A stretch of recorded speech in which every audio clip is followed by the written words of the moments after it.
பாத்தீங்கன்னா என்ன பிரச்சனை சரியானது தப்பானது அப்படின்லாம் ஒண்ணு கிடையாது. இந்த பொறுத்தவரை நல்ல காலேஜா இருக்கிறவங்களுக்கு ரொம்ப ரொம்ப முக்கியம். நம்ம கிட்ட நல்ல காலேஜே ஒரு 3 காலேஜ் இருக்கு, புரியுதுங்களா?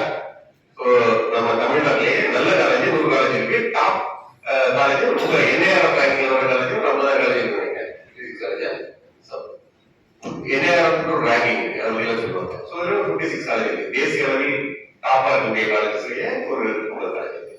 இந்த காலேஜஸ்க்குள்ள நான் படிப்பை முக்கியமா வச்சுருப்பேன், அந்த காலேஜை முக்கியமா வச்சு தேர்ந்தெடுக்கலாம். இந்த குழப்பம் பொதுவாக பொதுவான கேரியர் கைடன்ஸ் அட்வைஸ் என்ன அப்படின்னா, நீங்கள் ஒரு நல்ல காலேஜ் தேர்ந்தெடுங்க. அங்க படிப்பு வச்சுக்கல. உதாரணமா கம்ப்யூட்டர் சார்ந்து மொத்தம் 9 விதமான படிப்புகள் இருக்கு. கம்ப்யூட்டர் சயின்ஸ் மட்டும்தான், கம்ப்யூட்டர் சயின்ஸ் மட்டும் இல்லை, கம்ப்யூட்டர் சயின்ஸ் இன்ஜினியரிங் சிஎஸ்சி அப்படின்னு சொல்றாங்க இல்லையா? சோ அது ஒரு படிப்பு. அடுத்தது பிடெக் ஐடி, புரியுதுங்களா? பேச்சுலர் ஆஃப் டெக்னாலஜி, சொல்ற பிடெக் ஐடி இன்ஃபர்மேஷன் டெக்னாலஜி ஒன்று.